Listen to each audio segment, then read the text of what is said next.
अस्सलाम वालेकुम रहमतुल्लाह। डियर स्टूडेंट्स, क्या हाल है? ठीक है। आज हमारे पास रिव्यू एक्सरसाइज है। इसमें हमने टोटल 2 क्वेश्चंस करने थे। एक हमने क्वेश्चन नंबर 1 करना था जो कि हमारे पास एमसीक्यूज़ के लिहाज से है, उसको हम इंशाल्लाह बाद में करेंगे जब क्लास होगी। तो क्वेश्चन नंबर 3 था, उसमें हमने करनी थी तजज़ी, फैक्टराइज करना था और उसमें टोटल पार्ट थे वैसे 9। हमने हमारे सिलेबस में 3 पार्ट हैं, एक दूसरा पार्ट शामिल है, एक 5वां और एक 9वां। तो ये हमने क्वेश्चंस पहले भी किए हुए हैं। तो मैं इसमें सबसे पहले जो है वो दूसरा पार्ट करता हूँ और दूसरा जो पार्ट है वो हमारे पास है 4x की पावर 2 माइनस 16y की पावर 2।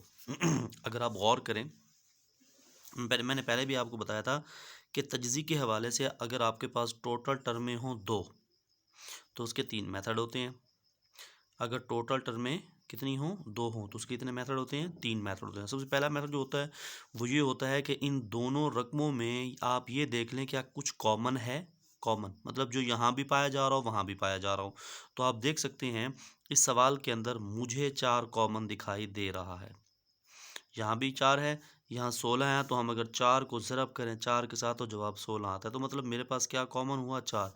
यहाँ से भी 4 कॉमन है, यहाँ से भी 4 कॉमन है। 4 मैंने बाहर ले लिया। अब यहाँ पे x की पावर 2 है, यहाँ y की पावर 2 है, इसमें तो कुछ कॉमन नहीं है। तो जो कॉमन था वो मैंने ले लिया, बाकी क्या रह गया? देखो यहाँ से 4 मैंने कॉमन ले लिया, मेरे पास बच जाएगा x की पावर 2। फिर माइनस मैंने यहाँ से 16 में से 4 कॉमन ले लिया है तो मेरे पास बाकी 4 बच जाएंगे और y की पावर मेरे पास 2 रह जाएगी। क्लियर हो गया? देखें पहला मेथड इसमें अप्लाई हो गया है तो हम 4 को बाहर ही रहने देते हैं। यहाँ बात करते हैं इस ब्रैकेट के अंदर की बात करते हैं। अब यहाँ देखें टोटल आपके पास रकमें हैं 2। जब आपके पास टोटल रकमें 2 आ जाएं, पहला मेथड होता है कॉमन लेना। अगर हो तो ठीक है, ना हो तो कोई मसला नहीं है। अब कॉमन था हमने ले लिया। तो दूसरा मेथड ये होता है कि आपने उन दोनों रकमों के स्क्वायर्स बनाने हैं। बनाने से मुराद अगर हो तो बना लो। और आप नोट कर लें इन दोनों के स्क्वायर बन रहे हैं, मतलब x का स्क्वायर बना बनाया है, फिर माइनस का साइन है। देखो y का स्क्वायर बना बनाया है, साथ में खड़ा है 4। अगर मैं 4 की तजज़ी करूं तो मैं इकट्ठा लिख सकता हूं 2y का होल स्क्वायर और दरमियान में साइन भी माइनस का है। किस चीज़ का साइन है? अब ये बन गया आपके पास a का स्क्वायर। अगर ये स्क्वायर 2 पर आएगा तो 4 बन जाएगा, y पर आएगा तो y का स्क्वायर बन जाएगा। तो ये बन गया आपके पास 2y का स्क्वायर। तो हमारे पास इसके जैसा एक फार्मूला होता है, वो कुछ ऐसे होता है कि अगर a का भी स्क्वायर आ जाए माइनस और b का भी स्क्वायर आ जाए तो हम ऐसा करते हैं कि उसी वैल्यू को a और b को एक बार लिखते हैं माइनस में और एक बार लिखते हैं प्लस में। सो मेरे पास 4 बाहर वैसे का वैसे खड़ा है।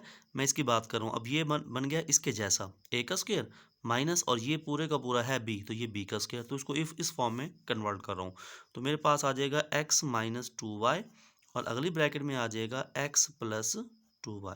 ये आपके क्वेश्चन की तजज़ी हो गई। बात समझ आ गई? नेक्स्ट आपके पास पार्ट नंबर 5 है। टोटल यहाँ पर 2 रकमें हैं, आप और कर लें। तो इसमें तो क्लियर ही कट दिखाई दे रहा है कि x की पावर 3 है। x की पावर क्या है? और ये याद रख लें यहाँ पर 2 मेथड अप्लाई हो चुके हैं।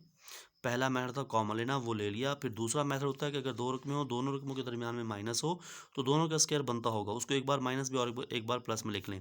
अगर ये दोनों मेथड यहाँ अप्लाई ना होते तो तीसरा मेथड होता ही यही है। क्या होता है कि अगर 2 रकमें हों तो उन दोनों का ही क्यूब बनेगा। या तो कॉमन होगा पहले नंबर, दूसरे नंबर पे कॉमन ना हुआ तो दोनों का स्क्वायर बनता होगा, और दोनों का स्क्वायर भी ना बनता हुआ तो फिर तीसरा मेथड होता ही यही है कि दोनों का क्यूब बनेगा। और यहाँ बाई चांस दोनों का क्या बन रहा है वो एक अलग सवाल था, लेकिन मेरा बताने का आपको मकसद ये था कि आपको ये बात भी क्लियर हो जाए। देखें x की पावर 3 है, उसके साथ है 8 है। मैं इसकी तजज़ी करूँ ना तो 2 को 3 बार लिख सकता हूँ, मतलब 2 ज़रब 2 ज़रब 2, 2 दूनी 4, 4 दूनी 8। तो मैं लिख सकता हूँ 2 और x का इकट्ठा क्यूब, मतलब x की पावर 3 थी तो मैंने 8 की तजज़ी कर ली। फिर माइनस 1/27 है तो मैं लिख सकता हूँ 3y का भी इकट्ठा क्यूब। अब देखें जब ये क्यूब 1 पर आएगा तो 1 का 1 रह जाएगा, जब ये क्यूब 3 पर आएगा इसका मतलब है 3 को 3 टाइम में मल्टीप्लाई करें तो आपके पास 27 हो जाएगा और y का क्यूब आ जाएगा। क्लियर हो गया? अब ये एक फार्मूला होता है, ये बन गया a का क्यूब माइनस और ये पूरे का पूरा आपके पास है b। तो इसके जैसा एक फार्मूला होता है, हम पहले भी इसका इस्तेमाल कर चुके हैं। कि वहाँ देखें फार्मूला था ए का स्क्वायर माइनस बी का स्क्वायर, एक बार माइनस में और एक बार प्लस में। तो यहाँ पर है ए का क्यूब माइनस आपके पास है बी का क्यूब। यहाँ पर भी देखो वहाँ पावर दो दो थी, यहाँ पावर तीन तीन है। तो हम इसको एक बार लिखेंगे बगैर पावर के, मतलब ए माइनस बी लिखेंगे। अगली ब्रैकेट में हम क्या करते होते हैं, ए का भी स्क्वायर लेते हैं और थोड़ा सा डिस्टेंस पे जाके बी का भी स्क्वायर लेते हैं। अगर ये फार्मूला है माइनस वाला तो यहाँ प्लस लगा के ए और बी को ज़रब करते होते हैं। अगर ये फार्मूला होता मिसाल के तौर पे माइनस वाला प्लस वाला, तो यहाँ पर माइनस लगा के ए और बी को मल्टीप्लाई करता। तो अब देखें, अब ये बन गया आपके पास इस जैसा और ये बन गया आपके पास इस जैसा। इसको मैंने इस फॉर्म में कन्वर्ट किया, तो इस सवाल को भी हम करते हैं। तो हमारे पास क्या आ जाएगा, जब दोनों का क्यूब हो तो एक बार उन दोनों रकमों को बगैर पावर के लिखते हैं। तो यहाँ दोनों का क्यूब है तो इन दोनों को एक बार हम लिखेंगे बगैर क्यूब के। आगे बात समझ। अब अगली ब्रैकेट में हम क्या करेंगे, देखो किसका स्क्वायर लिया हुआ है, ए का, और ए हमारे पास क्या है 2x, तो मैं इसका ले लूँगा स्क्वायर। तो 2x का स्क्वायर ले लिया। फिर थोड़ा सा डिस्टेंस पे किसका स्क्वायर लिया हुआ है, बी का, और बी हमारे पास दूसरी टर्म होती है वो है 1/3, और इसका भी आपके पास आ जाएगा स्क्वायर। इसको मैं क्लोज कर देता हूँ। अब देखो फार्मूला था माइनस वाला, तो यहाँ क्या लगाएंगे प्लस, किसको ज़रब किया हुआ है ए और बी को। ए क्या है आपके पास 2x और बी क्या है आपके पास, तो हम 2x को मल्टीप्लाई करेंगे 1/3 से। आगे बात समझ, आगे चलते हैं। देखें आपके पास 2x माइनस 1/3y, ये वैसे का वैसे आ जाएगा। अगली ब्रैकेट में जब हम ये स्क्वायर लेंगे 2 के ऊपर आएगा तो 4 बन जाएगा, x के ऊपर आएगा तो x की पावर 2 बन जाएगा। फिर जमा है तो जमा आ जाएगा। इन दोनों को ज़रब करें। अब देखा जाए इसका बटा कुछ नहीं है, बटा 1, तो आपको ये पता होना चाहिए एक एक से कट जाएगा। ऊपर आ जाएगा आपके पास 2x और नीचे आपके पास आ जाएगा 3y। फिर जमा, जब ये स्क्वायर 1 पर आएगा तो 1, और जब आपके पास 3 पर आएगा तो 9, और y की पावर तो y की पावर 2। ये इसकी तजज़ी हो गई। क्लियर हुई बात। ये हमारे पास पार्ट नंबर 9 है। अगर आप इस पार्ट नंबर 9 को देख सकते हैं तो देखें आपके पास टोटल टर्में हैं 3, पहली, ये दूसरी और ये तीसरी, क्योंकि अलामतें 2 हैं तो टोटल 3 रकमें हुई।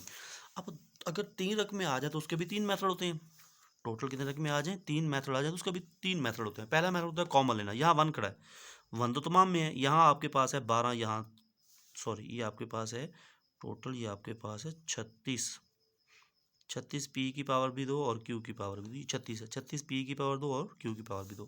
ठीक हो गया। अगर 3 रकमें आ जाए, पहला मेथड होता है कॉमन। इसमें आप देख लें कहीं भी कुछ कॉमन नहीं है। जब कुछ कॉमन ना हो ना, तो फिर दूसरा मेथड ये होता है कि उन तीनों रकमों में आप गौर से देखें तो उन तीनों रकमों में 2 का स्क्वायर बनता होगा, और बन रहा है। एक बन रहा है स्क्वायर 1 का। थोड़ा सा डिस्टेंस पे अगर देखें, ये 36 है, 36 अगर देखो तो 6 का स्क्वायर बनता है। पी का भी स्क्वायर है और क्यू का भी स्क्वायर है।